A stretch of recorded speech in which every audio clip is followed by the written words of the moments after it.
안녕하세요, 책방라너입니다. 이번 주도 즐겁게 뛰고 계시나요? 12월로 접어들면서 대부분의 대회가 끝난 것 같습니다. 구독자분들도 대다수가 시즌은 마무리하지 않았나 생각이 드는데요. 올 한 해 만족할 만한 성과를 올렸든 그렇지 않았든 주로 해서 흘린 땀은 값지다고 생각합니다. 설령 아쉬운 결과를 받았다 해도 내년이 있으니까요. 대회에서 쌓인 피로를 충분하게 푸신 다음 동계훈련을 준비하시길 바랍니다. 올 한 해 쉼없이 뛰느라 수고 많으셨습니다. 지난번 영상에서는 러닝 위드 리디아드 출간 소식과 함께 서평 이벤트를 진행했었죠. 오늘은 러닝 위드 리디아드의 후연 중 가장 중요하다 할 수 있는 마라톤 컨디셔닝에 대해서 이야기해볼까 합니다. 리디아드의 후연 철학도 함께 다룰 예정이니까요. 동계 후연을 준비하는데 많은 도움이 되셨으면 좋겠습니다. 그럼 가볼게요. 리디아드는 모든 후연 과정에서 연속성을 바탕에 둡니다. 지나치게 빠른 속도로 후연하면 회복이 어렵고 부상 위험이 증가하므로 항상 무리하지 않고 후연할 것을 주문했는데요. 마라톤 컨디셔닝으로 불리는 소위 기초 체력을 쌓는 단계 또한 예외는 아닙니다. 마라톤 컨디셔닝의 목적은 유산소 능력을 최대치로 쌓으면서 그 이후 진행하는 힐 트레이닝이나 무산소 후연을 효과적으로 수행할 수 있도록 몸 상태를 만드는 데 있습니다. 그 외에도 지근 및 모세혈관 발달, 부상 예방, 지방산 대사활동 촉진 등 다양한 효과를 얻을 수 있습니다. 이는 엘리트 선수뿐 아니라 달리기를 취미로 하는 우리 모두에게 보편적으로 적용 가능한 부분입니다. 사실 리디아드가 마라톤 컨디셔닝을 제안하는 이유는 다름 아닌 그 자신도 같은 방법으로 기량을 쌓아 올렸기 때문입니다. 리디아드가 뛰기 시작한 1940년대 중반은 독일에서 비롯된 인터벌이 주류인 시대였습니다. 소위 양보다 질이 우선시되는 분위기였죠. 당시 그가 소속된 린데일 육상클럽의 후연 방식 또한 인터벌 후연에 초점을 맞추고 있었는데요. 훗날 클럽과의 불화가 발생한 것을 보면 그가 지닌 달리기에 대한 가치관과 부합하지 않았던 것으로 보입니다. 잭 돌란이라는 사람의 권유로 27세의 나이에 처음으로 8km를 뛴 리디아드는 훗날 그에 져서 리디아드와 함께하는 조깅에서 다음과 같이 회고합니다.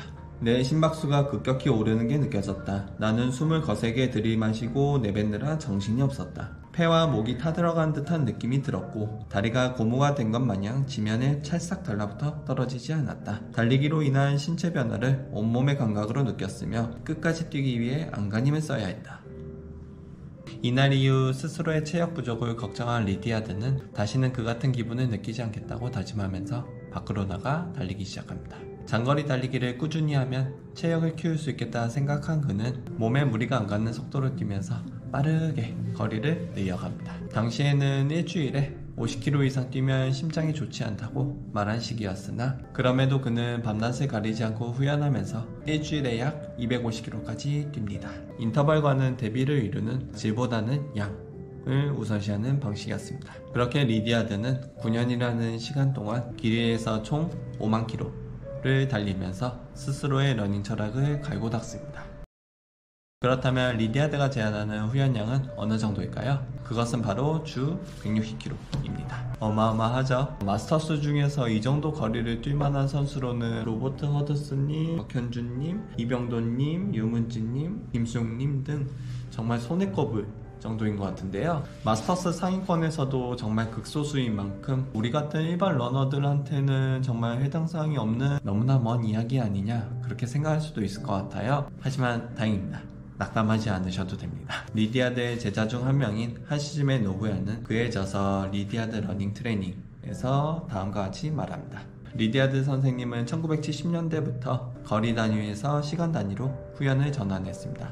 그를 환산한 시간량은 일주일에 10시간씩 달려라 입니다. 일주일에 10시간 어떠신가요? 조금 전 말한 160km보다는 덜한 느낌이지 않나요? 그런데 이 정도의 시간으로 달리는 것조차 처음 풀마라톤에 도전하는 분들, 아니 마라톤 경력이 풍부한 분들이라도 쉽지 않은 이야기일 것 같은데요. 여기서부터는 제가 제안드리는 방식입니다. 만약 풀마라톤에 처음 도전한다면 대회 3개월 전부터 월에 15시간에서 20시간 이미 두세 번을 완주했고 앞으로 좀 더 나아지고 싶다면 월에 20시간에서 30시간 풀마라톤 경험이 풍부하고 앞으로 비약적으로 발전하고 싶다 하시면은 최소 월 30시간 이상 후연할 것을 권합니다. 개인적으로는 이 정도는 달려야지 풀마라톤 완주, 나아가 내가 원하고자 하는 목표를 달성할 수 있을 것 같습니다. 물론 이는 어디까지나 하나의 조건을 지나지 않습니다. 대회에서 만족할 만한 성적을 얻기 위해서는 후연량 이외에도 어떤 식으로 후연을 진행했는지가 중요합니다. 조깅만으로 거리를 늘리다 막상 실전에서는 내가 원하고자 하는 스피드를 내기 힘든 경우도 있으니까요. 저강도와 고강도의 후연 비율을 적절히 섞어서 진행해야 대회에서 만족할 만한 결과를 낼 수 있다고 말씀드립니다.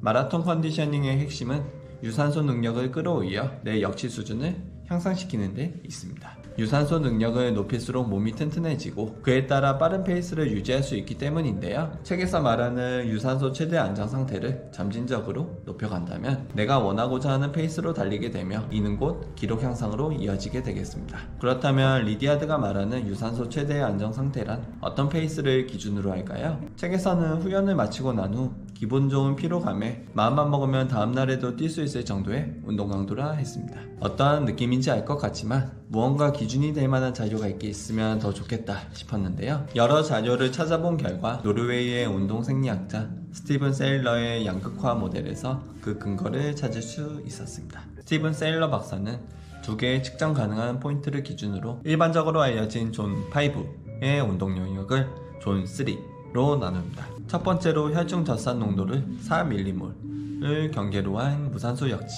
바꿔 말하자면 LT2입니다. 이는 전문 운동선수가 약 1시간 동안 유지할 수 있는 페이스로 다니엘스의 러닝 포뮬러에 빗대면 T페이스 부근에 해당합니다. 우리 몸은 혈액 내 젖산이 쌓이기 시작해 4mm를 넘어가면 그 시점부터 농도가 급격하게 치솟습니다. 이 정도 운동 강도에서는 옆 사람과 대화하는 건 물론이고 운동을 오래 지속하기가 힘들어집니다. 소위 젖산역치라고 부르는 그 구간이죠.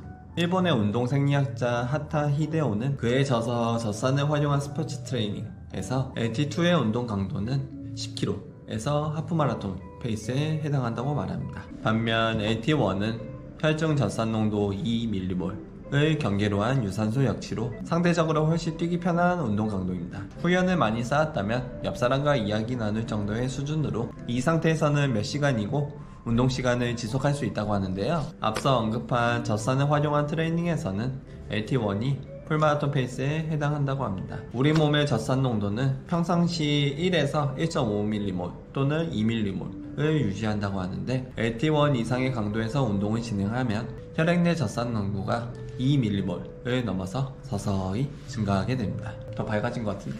이는 젖산이 쌓이지 않는 유산소 영역에서 젖산이 쌓이는 무산소 영역으로 넘어가는 지점이기도 한데요. 바꿔 말하자면 LT1은 러닝 위드 리디아드에서 말하는 유산소 최대 안정 상태에 해당한다고 볼 수 있겠습니다. 리디아드가 말하는 유산소 최대 안정 상태가 나의 마라톤 페이스 근처라고 한다면 그를 토대로 후연 계획을 세워볼 수 있겠는데요. 책에서는 마라톤 컨디셔닝 기간 동안 유산소 최대 안정 상태의 약 70%에서 100%까지 뛸 것을 주문했습니다. 이 운동 강도를 앞서 언급한 양극화 후연에 대입해보면 LT1 이하의 강도이므로 존 1에 해당합니다. 존 1의 운동 강도가 최대 심박 기준 55%에서 80%인 걸 감안하면 존 5 시스템 상에서는 존 2에서 3까지 포함한다고 할 수 있겠는데요. 바꿔 말하자면 리디아드의 유산소 최대 안정 상태 70%에서 100%는 존 5 시스템 상에서는 존 2와 존 3까지 해당한다고 말할 수 있겠습니다. 책에 나온 예시처럼 업다운이 있거나 장거리 후연 시에는 존 2 페이스로, 상대적으로 거리가 짧고 평탄한 코스라면 존 3 페이스로 적절하게 비율을 나눠서 후연하면 좋을 것 같고요. 그렇게 마라톤 컨디셔닝으로 점진적으로 유산소 능력을 향상시키고 대회가 다가옴에 따라 힐 트레이닝이나 무산소 트레이닝, 테이퍼링의 단계를 밟아가면서 몸 상태를 최고조로 끌어올리는 게 리디아드 후연의 핵심이 아닐까 생각을 합니다. 네, 오늘은 리디아드의 마라톤 컨디셔닝에 대해서 알아봤습니다. 조금 도움이 되셨을까요? 앞서 설명한 스티븐 셀러 박사의 양극화 후연은 마라톤, 크로스컨트리 스키, 자전거 등 지구력 종목에서 세계 최정상급 선수들의 후연을 분석해서 만든 자료입니다. 그에 따르면 저강도에 해당하는 존 1에서 후연한 비율이 약 80%였고 그보다 높은 강도의 존 2와 3는 다 합쳐서 20% 20에 지나지 않았다고 합니다. 스티븐 세일러 박사의 80대 20이라는 후연 비율이 어느 기간을 놓고 분석했는지는 잘 모르겠지만 리디아드 또한 유산소 최대 안정 상태 이하, 그러니까 존 1 이하에서 운동할 것을 강조한 것을 보면 이 둘은 비율의 차이는 있을지언정 근본적으로 매우 흡사한 후연 방식이란 걸 알 수 있습니다. 그런 의미에서 12월부터 시작하는 동계훈련은 리디아드가 말하는 최대 유산소 안정 상태를 기준으로 훈련해보면 어떨까요? 풀마라톤 도전이 처음이거나 아직 경험이 많지 않다면 리디아드식 훈련만으로 완주뿐만 아니라 충분히 만족할 만한 성적을 낼 수 있을 것 같고요. 그것만으로는 좀 성에 안 찬다, 충분치 않다 하시는 분은 양극화 훈련처럼 중간에 고강도 훈련을 넣어주면 좋겠습니다. 네, 그럼 오늘 영상은 여기까지고요. 다음 시간에 또 다른 영상으로 찾아뵙겠습니다. 감사합니다.